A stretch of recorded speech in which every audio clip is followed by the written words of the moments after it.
Hello friends, welcome to Gurukul. Imagine 2010 का वो दौर जब 1 लाख रुपए में आप एक छोटा प्लॉट खरीदने का सोच रहे थे, लेकिन अगर वही 1 लाख रुपए आपने बिटकॉइन में लगाए होते तो आज वो इन्वेस्टमेंट 100 करोड़ से भी ज़्यादा होता। सोचिए, एक डिकेड में एक इतना मैसिव रिटर्न। बिटकॉइन और क्रिप्टो करेंसी ने वाकई खेल बदल दिया है।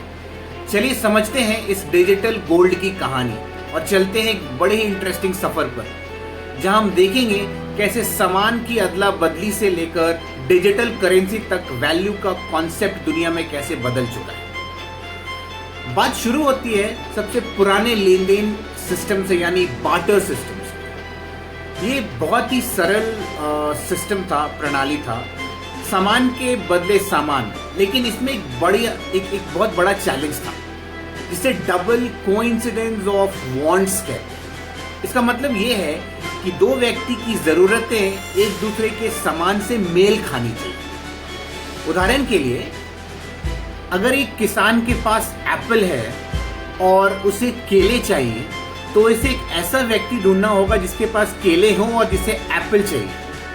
अगर वो व्यक्ति केले के बदले एप्पल चाहता है, तब तो ये लेन देन एक इट डज मेक सेंस। लेकिन अगर उस सामने वाले व्यक्ति को केले नहीं चाहिए होंगे, मतलब उसको एप्पल नहीं चाहिए होंगे, तो फिर यहाँ पर ये लेन देन नहीं हो सकता, क्योंकि यहाँ पर जो वैल्यू है वो कॉमन नहीं होता। करेक्ट? तो इससे साफ हो गया कि इसका एक लिमिटेशन है, बार्टर सिस्टम का लिमिटेशन है। ऐसे में ट्रेडिंग की मतलब जो ट्रेडिंग सिस्टम था, उसकी ज़रूरत थी ज़्यादा एक्सेप्टेबल और लॉजिकल वैल्यू रिटर्न में मिले। तो यहाँ से ही सोने का उपयोग आरंभ हुआ था। गोल्ड गोल्ड दे के सामान मतलब ले सकते हैं। जैसे कि अभी मुझे केले चाहिए, तो मैंने आपको 2 या 1 को सोने के सिक्के दिए और उसके बदले मैंने आपसे केले ले लिए। तो ये तरीके से हमने ट्रेडिंग शुरू करी थी। लेकिन चूंकि गोल्ड जो होता है वो कैरी करना मुश्किल होता है और साथ में लेके घूमना मुश्किल है, तो फिर गवर्नमेंट ने क्या कहा कि आप एक काम कीजिए, आपका सारा सोना लेके आइए और हमें दीजिए, हम आपको इसके बदले एक रिसीट देंगे और आप इस रिसीट के थ्रू ही ट्रेडिंग कर सकते हैं। तो वो भी बहुत टाइम तक वो ट्रेडिंग सिस्टम भी चला, लेकिन उसमें भी बहुत सारे ग्लिचेस आने शुरू हो गए। और उसके बाद गवर्नमेंट एक नए इसके साथ सिस्टम के साथ आई, जो करेंसी सिस्टम था, जो इस प्रॉब्लम को एक थोड़ा लॉजिकल सोल्यूशन देता था, वैल्यू के बदले वैल्यू।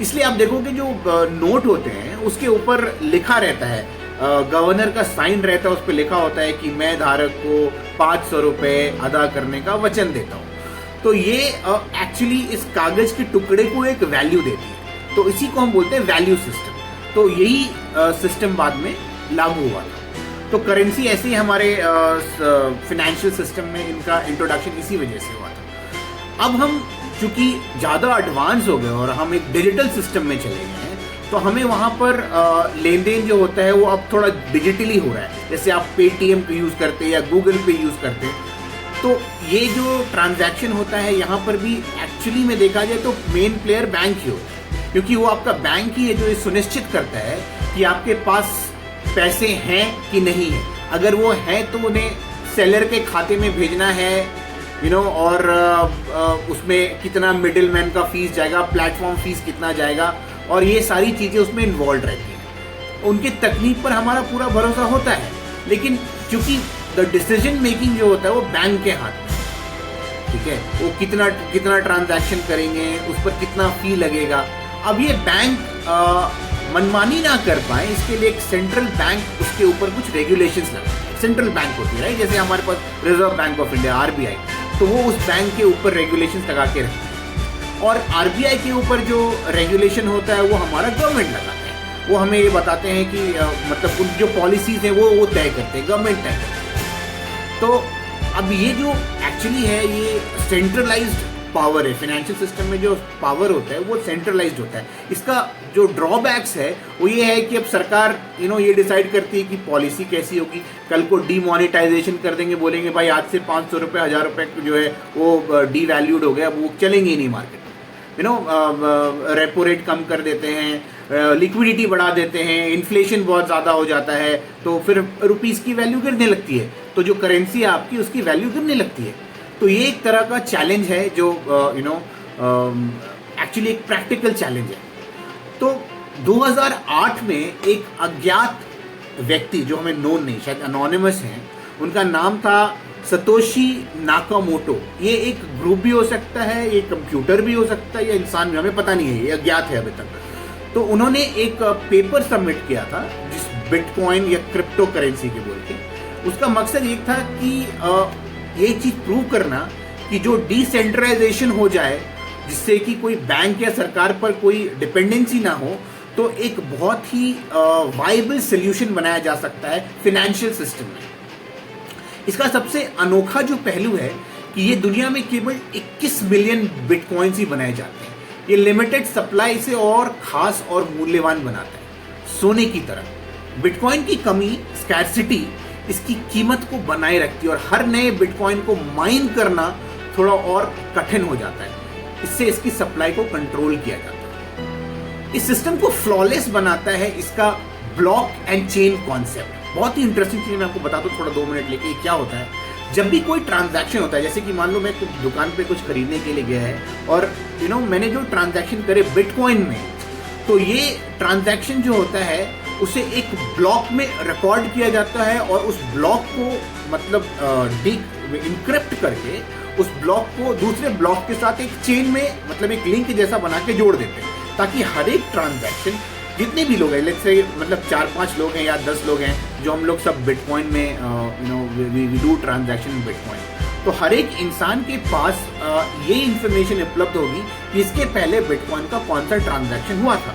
तो ब्लॉकचेन जो है वो जो लिंक्ड ब्लॉकचेन है उसके थ्रू ये पता कर सकते हैं हमेशा। नाउ ये जो बिटकॉइन से मैं पे कर रहा हूँ अभी, ये बिटकॉइन मैंने कहाँ से लाया, ये वैलिड है कि नहीं है, ये सबको वेरीफाई करने के लिए एक अलग से एक ग्रुप ऑफ पीपल होते हैं, हमको बोलते हैं माइनर्स का काम ये होता है कि ये ट्रांजैक्शन को वेरीफाई करते हैं कि ये जो हम पेमेंट कर रहे हैं वो पेमेंट बिटकॉइन में वो एक्चुअली हुआ है कि नहीं, वो बिटकॉइन एक्चुअली करेक्ट है कि नहीं। इसमें बहुत ही मैथमेटिकल पजल होता है जो ऑब्वियसली कंप्यूटराइज्ड रहता है और ये तय करते हैं कि उस निश्चित संख्या में से नए बिटकॉइन जो हैं वो यूज़ हुए हैं, जो मतलब जो कि बिटकॉइन का एक पूरा ट्रांजैक्शन ट्रेल रहता है कि कहाँ से। तो ये कभी भी ऐसा नहीं हो सकता कि कोई लेजर में गया और वहाँ से अपना ट्रांजैक्शन डिलीट कर दिया, ये सारी चीज़ें नहीं कर सकते, क्योंकि जो ट्रेलिंग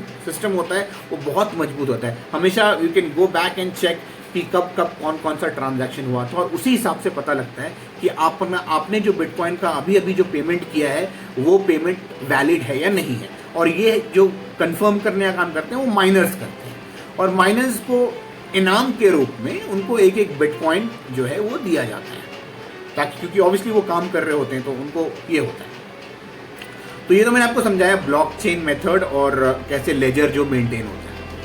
अब आप सोच रहे होंगे कोई बिटकॉइन क्यों खरीदे यार, मतलब ऑब्वियसली क्या प्रैक्टिकल क्या इसका महत्व है। तो अब क्रिप्टो करेंसी जो होता है वो केवल लेन देन के साधन तक सीमित नहीं है, आज इसको एक एसेट और इन्वेस्टमेंट के रूप में भी देखा जाता है। लोग बिटकॉइन या जो और तरह के क्रिप्टो करेंसीज हैं उसको स्टॉक या गोल्ड की तरह खरीदते हैं, क्योंकि उनकी कीमत समय के साथ बढ़ने की संभावना होती है। जैसे एक स्टॉक होता है, स्टॉक मार्केट में करेक्ट, तो हमेशा स्टॉक का जो वैल्यू होता है ऊपर नीचे होता रहता है, करेक्ट। तो इसी तरह से बिटकॉइन भी तो बहुत ही वैल्यूएबल एसेट है। तो आज मतलब जैसे मैंने आपको बताया 2010 में कुछ सेंट में इसका होता था वैल्यू, अब वो लाखों में पहुंच चुका है। आज अगर आपको मैं इंडियन करेंसी में बताऊं, एक बिटकॉइन जो होता है करीब 82 लाख रुपीस के बराबर है। तो ये 2010 में आपने अगर इसमें 1 लाख रुपए भी खर्च किए होते थे ना, तो आज आपके हाथ में कम से कम करोड़ों, मतलब 1 करोड़ से ऊपर तो जरूर आपके पास एसेट बन गया होता था। तो ये खास बात है इसके साथ। इसी कारण से डिजिटल गोल्ड भी कहा जाता है। कुछ लोग इससे इन्फ्लेशन से बचने के लिए भी खरीदते हैं, खास करके उन देशों में जहां की लोकल करेंसी की वैल्यू गिर रही होती है, क्योंकि जहां पर करेंसी की वैल्यू गिर जाएगी वहां पे जो पैसे उन्होंने सेव करके रखे ऑब्वियसली उसका तो कुछ तो उसका वैल्यू तो गिर चुका होगा। लेकिन अगर उन्होंने बिटकॉइन में इन्वेस्ट किए होंगे तो उसकी जो वैल्यू है वो थ्रू आउट स्टेबल रहेगी। वर्ल्ड के किसी कोने में जो उसकी वैल्यू है, इस कोने में भी वही वैल्यू उसकी रहने वाली है। तो ये इस हिसाब से एक एसेट बन गया। तो लोग बिटकॉइन अब खरीदें कहाँ से? तो ये एक स्टॉक मार्केट के जैसे होता है। ऑब्वियसली इसका सेल भी ऑनलाइन ही होता है, एक ऑनलाइन मार्केट होता है जहाँ पर सेलर्स जो होते हैं वो कनेक्ट करते हैं and you can buy it from an existing seller जिसके पास ऑलरेडी बिटकॉइन है। जैसे मैंने आपको बताया कि बिटकॉइन जो है वो दुनिया में सिर्फ 21 मिलियन ही है, तो वो 21 मिलियन बिटकॉइंस के ही होते रहते हैं ट्रेडिंग हमेशा। एक के पास आया, उसका वैल्यू बढ़ा, उसने बेच दिया, फिर उसके बाद जब उसका वापस वैल्यू बढ़ेगा तो लोग फिर आगे बेच देंगे। तो ये एक सिस्टम है जो ऐसे करके लोग इसका ट्रेडिंग करते हैं। तो ऑनलाइन ही इसका ये होता है, ये उनका क्रिप्टो करेंसी एक्सचेंज बोलते हैं उसको, जहाँ पर ये कर सकते हैं। Whether it's for trade, investment और financial freedom, crypto currencies reshaping our financial landscape literally. अब सवाल ये है कि अगला बड़ा कदम क्या होगा? Time will tell, but one thing is clear, we are witnessing the beginning of whole new financial revolution. बने रहिए गुरुकुल के साथ और भी मोर इंटरेस्टिंग वीडियोस के लिए, and thank you so much for watching this video. I hope you like it. Thank you so much. You have been a great audience.